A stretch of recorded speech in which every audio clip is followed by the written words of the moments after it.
그걸로 형제했던 그 형제 자매들.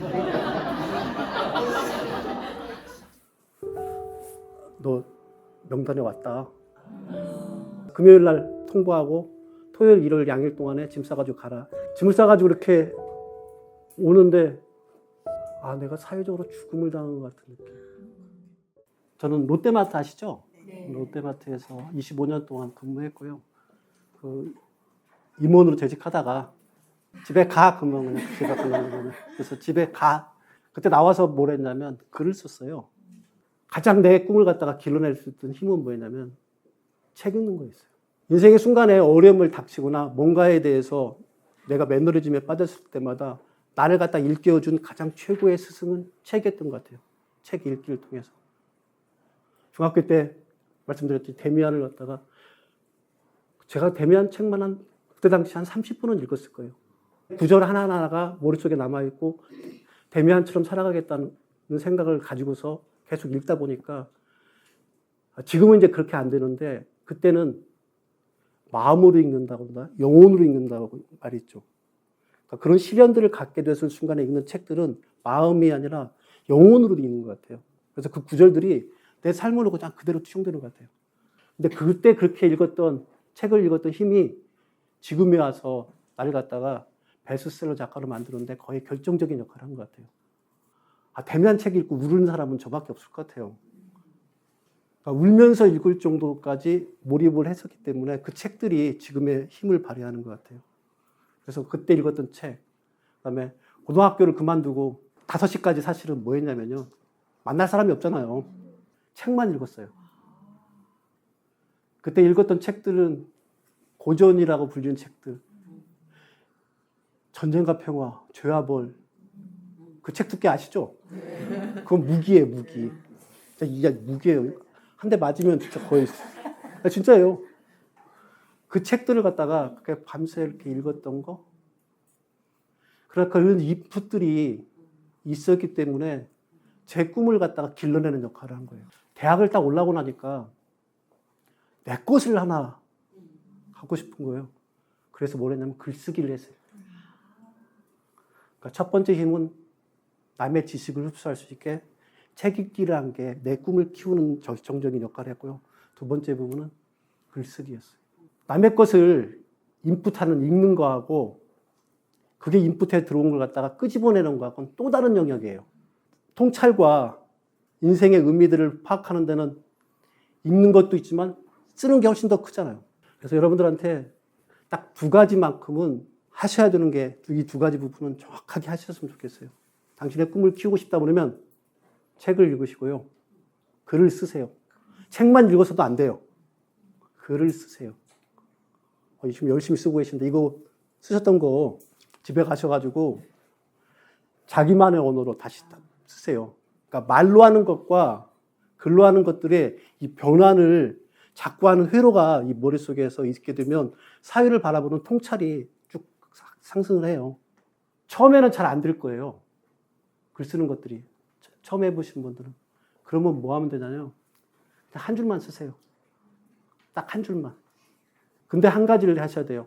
이 한 줄을 내일도 써야 되고요. 모레도 써야 되고. 실력이 쌓여가는 것들이 어떻게 해서 쌓여가냐면 하루에 10시간 하는 것보다 하루에 1시간씩 10이라는 게 실력이 제가 보기에 한 5배 정도는 더 쌓이는 것 같아요. 그냥 하루에 한 줄, 제가 진짜 쓰고 싶은 얘기, 하루에 한 줄 쓰는 걸 갖다가 10일 하다 보자면 10이라면은 그 다음에는 2줄이 나와요. 그렇게 또 10일 하잖아요. 3줄이 나오고. 그 다음에 10이라면 몇 줄이 나올 것 같아요? 7줄이 나와요.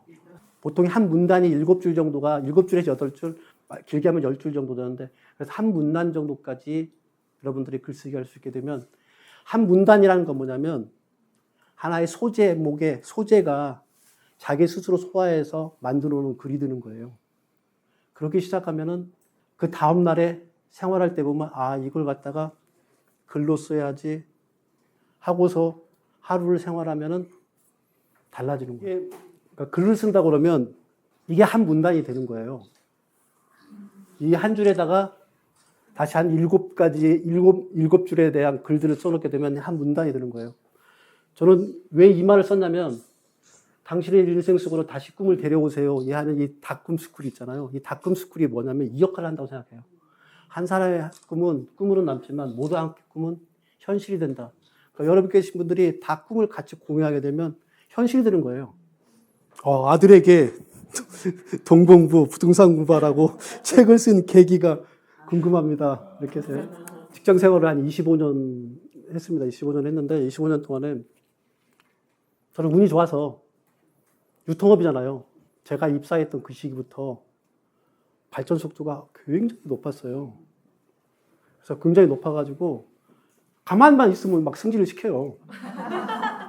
진짜 그래요. 가만히만 있으면 승진시켜요. 왜냐면 그때 내가 있을 때가 10개 있을 때 롯데마트에 합류했으니까. 그걸 갖다가 125개까지 만들었으니 125개의 점장 하나씩 다 있어야 되잖아요. 그럼 100명을 더 뽑아야 되고 그걸 서포트하기 위한 자리들이 많기 때문에 그래서 저는 그냥 가만히만 있는데 승진이 쭉쭉 됐어요. 그래서 임원까지 다 됐는데 그래서 저는 성공한 인상이라고 제가 생각을 했어요. 성공한 인상 생각했는데 어느 날 경영지원본부장이 전화가 한 통 있다고 하더라고요. 저는 그래서 뭐 술 먹자는 줄 알았어요. 왜? 그랬더니 친구들이니까 야, 너 명단에 왔다. 제가 그렇게 얘기하더라고요. 우리는 명단이 딱 오면은 그 다음에는 바로 그 다음 날로 그래서 퇴직 통보도 휴일 전날 해줘요. 짐을 딱 싸니까 바나나 한 3박스 정도 되네요. 와이프한테는 퇴직 얘기도 못 하고요. 그래서 들고서 이렇게 왔는데 그날이 추석 전날이었어요. 다른 데 다 그래요. 대기업 다 그래요. 대기업 임원들 다 그래요. 딱 통보하고 나면 뭐 영화에 같은 데 보면 그런 것들 있잖아요. 선배님 고생하셨습니다. 뭐 이러고 막 손뼉 치고 막 하잖아요. 그거 하나도 없이 그냥 토요일 날 보통 그러니까 금요일 날 퇴직 통보하고 토요일, 일요일 양일 동안에 짐 싸가지고 가라. 예. 그게 끝이에요. 그래서 짐을 싸가지고 이렇게 오는데 그런 생각이 들더라고요. 내가 사회적으로 죽음을 당한 것 같은 느낌. 내가 25년 동안 나 그래도 잘 나간다고 생각하고 사회적으로 어떤 위치까지 올라왔다고 생각했는데 사실 따지고 보니까 내 거인 게 하나도 없는 거예요. 월급 받아왔던 것들도 월급이 사라졌으니까 내 거 아니었던 것 같고 명함 이거 들고 다니면 막 다들 좋아가지고 인사 딱 하고 사모님 이쪽 앉으시죠 이랬는데 명함이 딱 사라지고 나니까 나란 사람의 존재 가치가 하나도 없고 거기다 더 잔인한 건 사람들이 연락도 안 와요. 99%의 술 마시면서 진짜 알코올로 형제됐던 그 형제 자매분들이 딱 싹 사라지더라고요. 그래서 3가지가 딱 사라지고 난 다음에 내가 나란 인간이 뭔가를 갖다가 증명하고 싶다는 생각을 했고 그 증명할 수 있는 방법이 뭐였냐면 자본주의 사회에는 역시 돈이더라고요.